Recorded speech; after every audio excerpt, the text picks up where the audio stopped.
Loué soit Jésus-Christ, sa paix soit avec vous. Plusieurs se scandalisent de ce que le vrai Dieu ait commandé des guerres saintes dans l'Ancienne Alliance.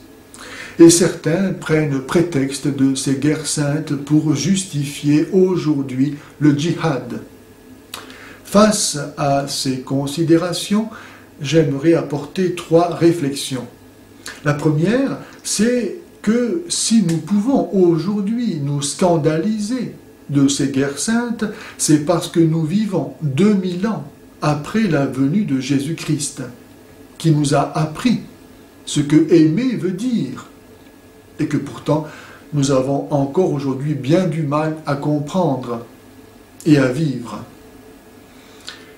La deuxième réflexion, c'est que Dieu, pour venir apporter le salut à l'humanité, a dû faire avec ce qu'elle était, c'est-à-dire une humanité déchue. Après le péché originel, que l'on songe à ce que pouvait être la vie humaine, à la préhistoire, par exemple. Et cela n'aurait eu aucun sens pour ces hommes et ces femmes, obligés chaque jour à se battre contre les bêtes sauvages pour survivre, que l'on demande d'aimer leurs ennemis. Lorsque Moïse donne la loi de Dieu œil pour œil, dent pour dent, cela peut nous paraître aujourd'hui barbare. Mais à l'époque, cela représentait un grand progrès, car cela mettait une limite à la vengeance. Tout n'était plus possible. Il y avait une mesure. Il y avait ce qui était juste et ce qui ne l'était pas. Cette humanité était dominée par le pouvoir du démon, entièrement. Il a fallu donc que le Seigneur prenne de cette humanité, avec Abraham, un petit peuple qu'il allait devoir façonner, qu'il allait devoir arracher à cette domination du père du mensonge, source de tous les maux qui règnent dans le monde entier. D'où l'exigence de séparation du peuple juif d'avec tous les peuples environnants, offrant des sacrifices idolâtriques, c'est-à-dire consacrés aux démons.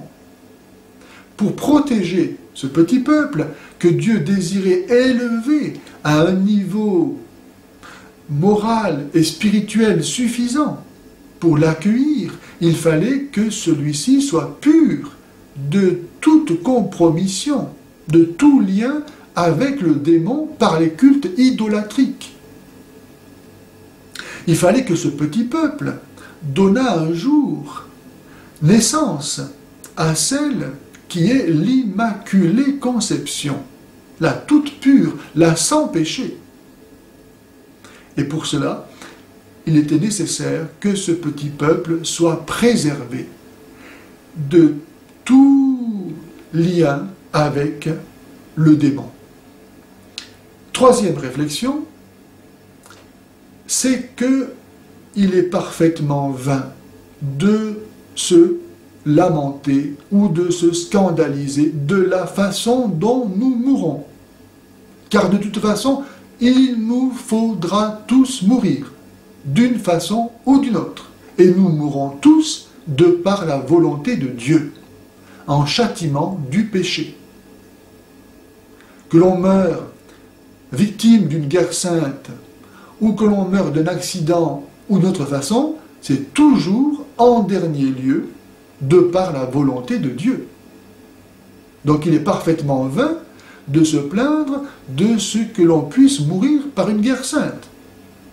Car on doit alors se plaindre toujours de devoir mourir. La question, en fait, n'est pas de devoir mourir. La question est de savoir pourquoi l'on meurt. Car on doit mourir. C'est le Christ Jésus qui est le fruit de cette révélation donnée au peuple juif, l'aboutissement de cette révélation en qui et par qui va être éclairée l'ensemble, la totalité de cette histoire sainte.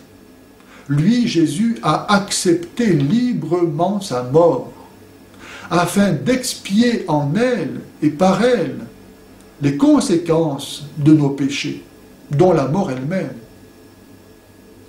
et nous montrer que notre mort était destinée à être l'entrée dans la vraie vie, la vie éternelle. Cette exigence de séparation du peuple juif signifie qu'il y a avec Israël un enjeu qui dépasse les intérêts d'ordre temporel. Désormais, ce dont le peuple juif est porteur dans le monde, c'est d'une révélation qui vaut la peine de tout perdre pour accueillir le fruit de cette révélation qui est le Christ, qui est la vie éternelle. Peu importe donc comment l'on meurt, car de toute façon, on mourra toujours. Ce qui importe, c'est désormais de savoir mourir. Et cela n'était pas possible tant que le Christ ne nous avait pas montré, par sa mort et sa résurrection, quel était l'enjeu de la vie humaine. Dans la mort et la résurrection de Jésus, nous comprenons que nous pouvons satisfaire à la justice de Dieu par l'expiation de nos péchés et recevoir le don de la vie divine elle-même. Car si nous nous servons de notre mort pour donner notre vie à Dieu, alors nous lui faisons un cadeau qui est le même que celui qu'il nous a fait. Et nous devenons ainsi semblables à lui. Et si nous donnons notre vie à Dieu, Dieu, lui, est capable de nous la garder pour l'éternité. Jusqu'à ce que Jésus vienne, jusqu'à ce que Dieu s'incarna dans l'Immaculée Conception, grâce à cette connaissance que le peuple juif a acquis au long de son histoire, pour lui permettre de reconnaître et de rendre possible cette incarnation, il n'était pas possible à l'homme de mourir dignement, saintement. Jésus dit, si quelqu'un cherche à sauver sa vie, il la perdra. Mais celui qui la perdra à cause de moi, la sauvera. Il n'était pas possible de sauver sa vie avant de connaître Jésus.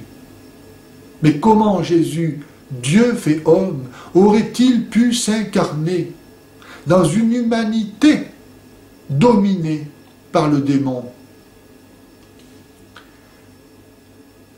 Que le Seigneur Jésus nous accorde la grâce à la prière de l'Immaculée de comprendre qu'il est pour nous de toute urgence question d'apprendre à mourir, à donner comme lui notre vie par amour à Dieu, afin de la sauver. Il vaut mieux mourir comme les saints innocents que de mourir, comme l'on dit, de sa belle mort, et de mourir sans le Christ.